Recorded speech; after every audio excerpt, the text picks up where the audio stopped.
everyone. Good morning, Mama Tia. How are you today? We are good. By the grace of God. I am also blessed by the grace of God. So we should thank God every day for all the blessings that He had showered upon us. Okay, to start with, let me check first your attendance. So stay present when your name is called. Junalyn Simacon. Present. April Duaya. Present. Manilin Obligor. Present. Jerry Bertudaso. Present, Ma'am. Rowena Harrison. Present. Christy Marie Ranara. Absent. Silence please. Arjun Ramos. Present. Daryl Jolie Gaspi. Present, Ma'am. Florisita Anicon. Very good. Everybody are present today. Yeah. Okay, so make yourself comfortable and ready with our discussion. Listen everyone, let us if you have some questions or you want to participate in the discussion, kindly raise your hand. Do not answer in chorus. But when I say everybody will answer or everybody will read, that's the time that you will answer me in chorus. Do you get me? Yes, Ma'am. Very good. Okay, so first we will read the objectives. So we are request everybody to please read the objectives in order for us to know what is our goal for this morning session. So start. Define Again, everybody read. One, ready, start. Define balance and unbalanced forces. Describe Newton's first law of motion, the law of inertia. Apply the law of inertia in your daily life. Okay, thank you. So these are the things that we are going to achieve for this morning. So letter A, we should define balance and unbalanced forces. Letter B, describe Newton's first law of motion, which is the law of inertia. And the third one is apply the law of inertia in our daily life.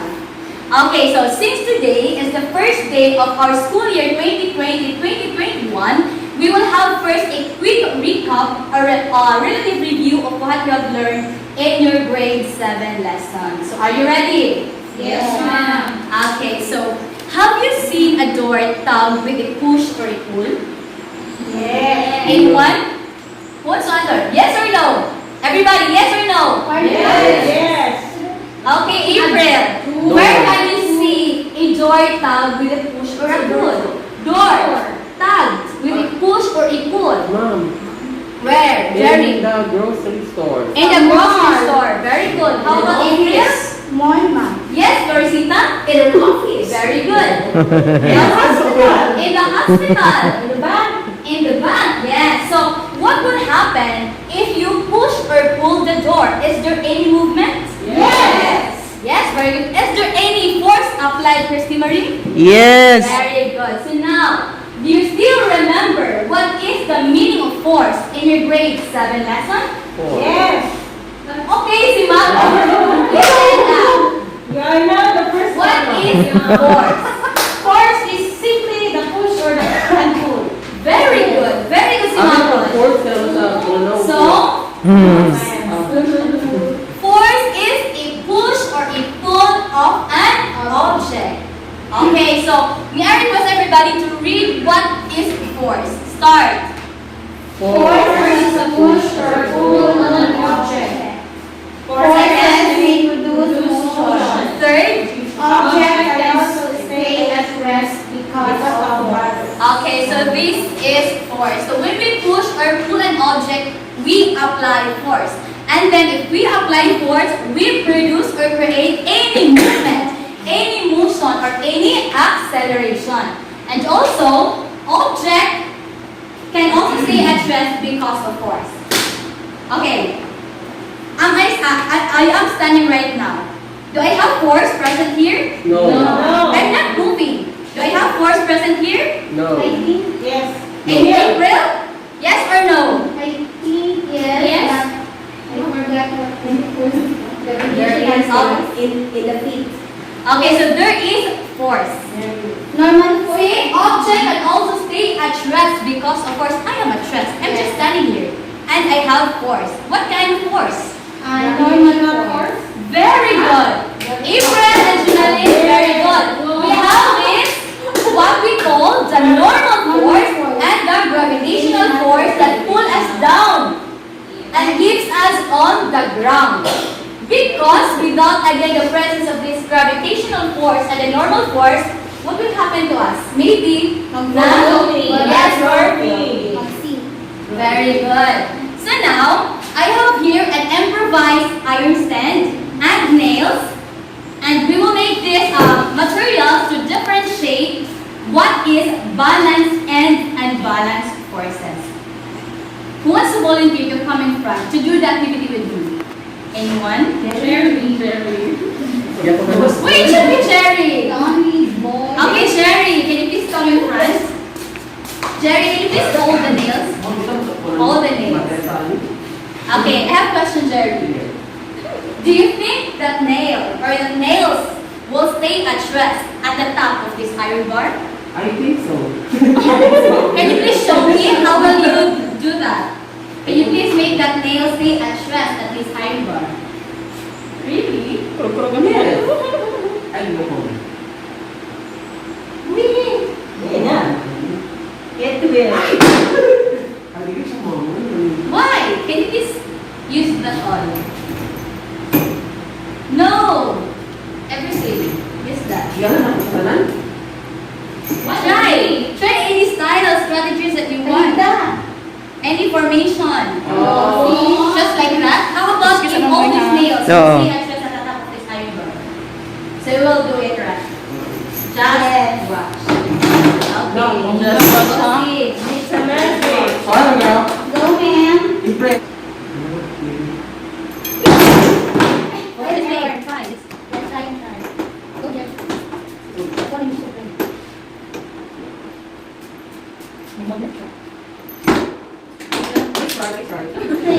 Do I have... But you're not working, Jerry, oy! Okay. So what makes these nails stay at rest at the top of this iron bar? Gravity. Balance! Very good. Because they are balanced. So object having yes. Balance beam. Yes, because they are balanced, right? Yes, ma'am. Okay, so object will not move if the forces acting on it are balanced. Okay, just put one. Balance. Object move. These are not moving, they're at rest. Another is, why do objects move? Because some force acting on an object. What else? Can you please get one nail here, Jerry? What will happen to this? Another nail here.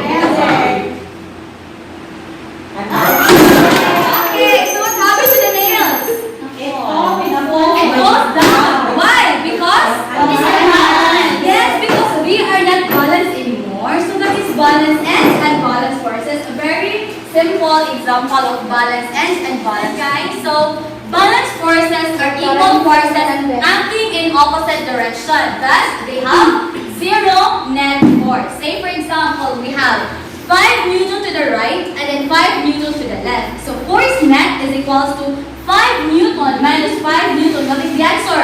Zero. And zero meaning that is balanced force. Okay, on the other hand, unbalanced forces have a non-zero net force that it produces acceleration. Again, example, we have 10 Newton to the right and then 5 Newton to the left. So force net is equals to 10 Newton minus 5 Newton. What is the answer? 5. And thus, it means It is unbalanced now. very good, Arjun. So it means unbalanced forces. Do you get now what is balanced and unbalanced forces? Yes, ma'am. Very good. Motion of an object is governed to us by the Newton's laws of motion. So I prepared here a video presentation to introduce to you the topic that we're going to discuss for this morning. So this topic will only take 5 minutes. So I need you to listen carefully, and then if you see text or words written on the video, everybody must read. Do you get me? Yes, ma'am. And then if you still have time, you can write it in your notes because later on I will ask questions. So,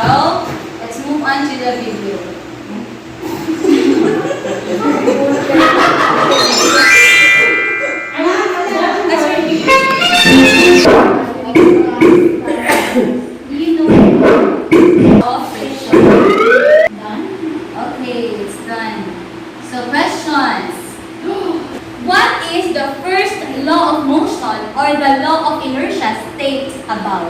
Anyone? Anyone? Please, you have any idea what is Newton's first law of motion? The Newton's first law of motion is the law of it's law of inertia, and the law of inertia states that the body at rest will remain at rest unless it will be acted Oh, great. an unbalanced force. Wow. Very good. Please clap your hands for Newton. Okay, the first law of motion. So these pictures are taken from the video presented. So this is just a relative picture from the video. Okay, so an object will continue to remain at rest or constant velocity or in uniform motion unless acted upon by an external and balanced force. Okay, so in this first picture, it has an object at rest. So without the presence of the unbalanced force, this object at rest will stay at rest forever. Right? Yes. Yes or no? Yes. Okay, but because of the presence of this unbalanced force, which is the man pushing the stone will move. But when the man will stop pushing the stone, what will happen to the stone? The stone will stop moving. And this is inertia. Do you get me? Yes. Muna ni siya, this the meaning of the law of inertia. So an object at rest will stay at rest, and an object in motion will stay in motion unless acted upon by an unbalanced forces. Okay, so any questions, clarifications before we will have our activity? Anyone? Okay, and so far, so let's have these two activities. So, we are request Jerry, as we have agreed Ako gikurado again na ang second day will be the one to perform the first activity. So, come here, Jerry. Yes, ma'am. No, hindi ko. So, what are the objects present here? Can you identify the objects present here? Yes, we have a coin. Cardboard glass. Yeah. Empty glass. Empty glass. Okay, so